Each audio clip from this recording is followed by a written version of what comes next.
Que a graça e paz do nosso Senhor e Salvador Jesus Cristo seja com cada um de vocês, meu irmão e minha irmã. Hoje para mim é um privilégio muito grande. Eu estou aqui com a pastora Neide, nossa amiga, nossa companheira, e hoje ela vai falar um assunto que ela passou, sabe, sofreu muito com isso e acredito tem sofrido, mas essa mulher é uma mulher vitoriosa. Ela é pastora da Igreja Missão Nazareno, também presidente do Instituto Sorriso Lindo, é isso mesmo, pastora? Instituto Sorriso Lindo. Instituto Sorriso Lindo, e ela vai nos explicar um pouquinho mais. Por gentileza, queira se apresentar. Apesar que eu já fiz isso, né? Mas... Bom, boa tarde, pastor. Paz. Eu sou a pastora Neide, né? Neide Lourenço. Sou pastora da Igreja Missão Nazareno, em Matinhos. E moro aqui há mais de 20 anos, né? E aceitei o convite do pastor, né? Pra a gente estar batendo um papo, conversando. Verdade, isso mesmo. E na realidade, você veja, é um assunto, eu tenho, desde quando aconteceu aquele fato, que nós já vamos entrar na pauta aí, aquilo vem mexendo comigo. Por que vem mexendo comigo? Porque é algo que quando acontece com uma pessoa que nós conhecemos, a gente vê a dimensão que é desse assunto. Ele não tem acontecido com uma pessoa esporadicamente, ele tem acontecido com muitas, com várias pessoas. E aí é que tá, pastora, o pessoal está curioso, quer saber o que aconteceu contigo. Você pode nos explicar o que houve? Pode nos contar um pouquinho o relato dessa história que aconteceu contigo? Bom, todos que me conhecem sabem, né? Nós tivemos 2 filhos, um casal de filhos, e por muito tempo, assim, a gente como eu não sabia lidar com a situação, não tinha conhecimento de causa, então a minha filha, ela mostrava sintomas de depressão, só que como a gente não conhecia, passou, como se diz, passou batido, né? Certo. Com o tempo, a gente achava que ela estava melhor, né? Não, ela está bem e tal. Bom, depois que ela casou, ela saiu de perto de nós e então ela teve o primeiro filho, teve depressão pós-parto, né? Mas mesmo assim a gente não tinha ainda certeza, né? Você vê, eu cresci na fé acreditando que crente não tem depressão, né? Certo. Realmente é isso que nós acreditamos, né? Acreditamos no sentido que nós crescemos com as pessoas falando, crente, evangélico, cristão, não passa por depressão, não é verdade? É isso que é batido na nossa cabeça. Depressão eu cresci na fé aprendendo que depressão é coisa do diabo e que crente não tem. Então, depois quando a gente passa por uma situação dessa, aí é que a gente... começa a estudar, a ver o que aconteceu, e aí a gente aprende. E vê que na realidade nós somos ensinados errados. E daí nós fomos para a palavra, porque a palavra nos ensina, nos fala sobre isso. E tem muitos casos de pessoas que passaram por depressão. Não é bem um assunto hoje, mas posteriormente nós vamos fazer mais vídeos sobre isso, até comentando o caso de homens, de mulheres que estavam depressivos. Até almejaram a morte. Mas, pastora, me diz o seguinte, o nome da sua filha, o nome e a idade dela? O nome dela é da Ellen Silveira Lourenço. Certo. Casada, 2 filhos. Né? E... Quando aconteceu esse fato, qual a idade dela? Ela estava com 29 anos. 29 anos? 29. Na flor da idade? Da idade. Moça bonita, gostava era alegre, gostava de estar na igreja. Ela, se não me engano, ela cuidava das crianças, né? Sim, ela trabalhava no departamento infantil. Trabalhava no departamento infantil da igreja, ou seja, ela era atuante. Isso, com certeza, muito atuante. Mas nesse caso, veja bem, pastor, você não percebeu algo, digamos, de diferente. Não. Às vezes eu notava ela triste, assim, mas eu achava, como ela era casada, às vezes, né? Sim. Todo mundo tem problema, eu achava que havia acontecido alguma coisa, mas que, como ela não procurou a gente achou que estava tudo bem, né? Quando ela precisava né? No passado antes, ela sempre procurou, sempre comunicou, conversou, certo. pediu ajuda, pediu conselho, mas foi uma época que ela não falou mais. Chegou uma época que ela não falou mais nada, a gente não achou que estava tudo bem, né? Como ela estava com depressão, e depressão são quadros, né? Quadros depressivos. Certo. Né? Então ela se apresentou um quadro depressivo nela, né? Na vida dela. E ela, por conta disso, aconteceu umas coisas que depois do falecimento dela me chamou a atenção. O que aconteceu? Coisas do tipo assim, eu trabalhava num CMEI e no mesmo CMEI o meu netinho estudava, um deles, né? O outro certo. estudava aqui na Escola Positivo e um estudava no CMEI, né? Comigo, lá no município. E então, teve um dia que eu percebi que ela não estava bem e ela trouxe, né, ele para a escola, né? E no final da tarde, geralmente era costume ela vir, passar pelo CMEI, me pegar esse menininho, neném, e a gente vinha pegar o outro na outra escola. E nesse dia ela deixou, como de costume. No final da tarde eu percebi que ela não vinha, ela nunca se atrasou. Isso foi uns 15 dias antes do acontecido. Certo. Ela não vinha, daí eu falei, mas está demorando, eu vou ligar, né? Aí liguei no celular dela, não atendeu. Aí eu já estava esperando para fora do portão com o meu netinho. Nisso eu vi quando o carro virou na esquina, bem rápido assim, vindo. Isso já era tarde. Aí ela chegou, aí eu abri a porta do carro e disse assim, o que aconteceu, filha? Daí ela olhou pra mim e falou assim, mãe, não sei o que aconteceu comigo, eu não tô bem. Você sabe aquela hora que eu deixei vocês aqui, que eu deixei o Anthony aqui? Eu voltei pra casa e dormi, apaguei, eu não sei o que aconteceu comigo. E nunca acontece uma coisa dessa comigo, de perder a hora, e eu perdi a hora. Eu não sei, eu não tô bem, eu tô muito ruim. Então aquilo já era uma maneira de chamar atenção. Sim, com certeza. Né? Eu no corre-corre do dia a dia não percebi que ela não estava bem. Eu falei, mas então você tem que procurar um médico, filha, ver o que está acontecendo. E passou. Né? Porque na realidade, pastor, o pensamento que vem para nós é um mal-estar, é uma gripe, é uma dor de cabeça. Naquele momento foi é algo assim, mas não ligado, digamos, a uma depressão. Não ligado, digamos, a uma angústia, uma tristeza profunda, não é verdade? E me diz uma coisa, depois, claro, aconteceu esse fato lamentável, como foi a sua reação, a do seu esposo e a do seu filho? Que também é pastor, né? Também é pastor.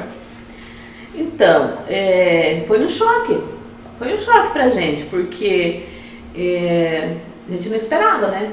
A gente nunca espera uma coisa dessa. Principalmente ela, uma moça assim, né? Bonita, nova, inteligente. Com saúde, né? Digamos assim, saúde né? física. A gente pensava que estava com saúde, né? Tudo. Então, foi um choque. Foi um choque que pra gente se levantar novamente foi difícil.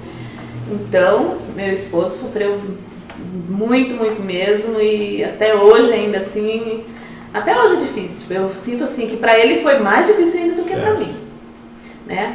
Para mim foi difícil, mas eu consegui, buscando em Deus, orando, pedindo socorro para o Senhor, e eu consegui, né? Mas para ele eu vi que foi muito mais difícil. Porque, veja bem, eu vou te fazer uma pergunta, uma das inúmeras que eu vou te fazer ainda. Você falou que você superou, a saudade sempre vai estar presente. Com certeza. Sempre. Mas o que significa superar para você? Superar é assim, eu falo no assunto sem sofrer tanto, certo. Né? Hoje eu já falo sobre esse assunto sem sofrer tanto. Digamos, você assimilou aquela dor. Assimilei aquela dor. A dor, ela existe, mas hoje você, digamos, está mais... você contém mais os seus sentimentos. Na verdade, pastor, é assim, a dor não existe mais. A dor não existe. Dor não existe. Não existe mais. Aquela dor da perca que você tem no início, não tenho mais. Certo. O que ficou foi a saudade. A saudade é triste, né? Tem dia que a gente, né, acorda um pouquinho pior, né? Aquela saudade, aquela vontade de abraçar, de ver, de estar perto, de confidenciar meus segredos, que era ela, e eu ouvia ela. E é por isso que foi um choque muito grande, porque a gente era muito companheira, né? Todo mundo que me conhece sabe o quanto a gente era companheira, né? E para tudo ela me chamava, para tudo, para tudo. Então, você, além de mãe, você era amiga. Era amiga, a gente era muito amigas. Então por isso foi o choque. E me diz uma coisa, já que você tinha esse vínculo tão grande com ela, você tem algum sentimento, ou teve algum sentimento no início de culpa, de repente de não ter, digamos, observado alguma coisa, alguma anormalidade nesse período? No começo sempre a gente sente, porque a gente fica procurando o porquê, os porquês, né? A gente procura quando é uma morte alguma coisa nessa assim. situação, ficam os porquês, né? E dentro dos porquês vem, né, esse sentimento, né, por que eu não percebi, por que eu não fui lá, por que eu não fiquei lá na casa dela, igual eu sempre fiz, porque são muitos porquês, Sim, né? sim. E aí dentro disso a gente fica, né, um pouquinho, mas depois Deus foi colocando no meu coração que eu fiz tudo que eu podia por ela. Certo. Eu sempre fui uma mãe muito presente para os meus filhos. Então, essa culpa não me atinge mais, não. Ou seja, você tem a consciência tranquila. Tranquila. Tenho a consciência tranquila. Sempre fui... eu acredito que eu sempre fui uma boa mãe, né? Então... E me diz uma coisa aqui. No começo, existiu algum sentimento de revolta contra ela? Contra ela? Assim, no sentido, sabe? Poxa, por que você fez isso, sabe? Sim, da minha parte, no começo sim, né? Mas foi mais meu esposo. Certo. Meu esposo falou, eu fiz tudo por ela, né? Eu sempre fiz tudo. Por que ela não me pediu socorro novamente? Sempre que ela pediu, eu sempre estive ali, sempre estava ali estendendo a mão para ela. Por que ela não me pediu? Era isso que ele falava, inclusive, no velório, né? Certo. Que todas as pessoas que estavam ali viram, né? Presenciaram, né? A queixa. Ou seja, dele. dentro dele então, havia digamos assim, uma revolta. Isso. Porque ele, na realidade, eu creio que o sentimento dele foi que ela não confiou nele. Isso. E acho que foi por isso a maior dificuldade dele de aceitar a situação, né? Certo. Que a gente se conforma, mas né, é difícil de aceitar. Hoje, como que ele está? Olha, hoje, graças a Deus, ele, né, através de orações, a gente orar muito por ele, a gente conversar, ele melhorou bastante. Voltou a trabalhar, coisas que ele não estava fazendo mais, né? Ele nunca mais trabalhou, saiu de casa, não queria mais falar com ninguém. Na realidade, ele ficou depressivo. Ele ficou.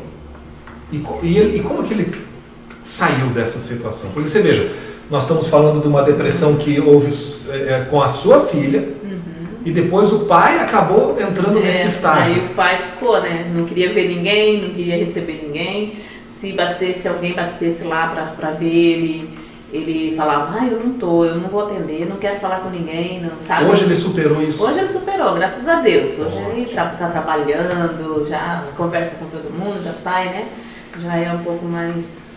Mas mesmo assim ainda ele tem dificuldade, ele não gosta de ver fotos, né? Entendi. Eu não tenho esse problema, Sim, eu quero ver. Você quer ver, ele já não... Ele não. São sentimentos... Porque na realidade isso é de pessoa para pessoa mesmo, cada um tem, né? Cada um tem uma forma de reagir. Sim.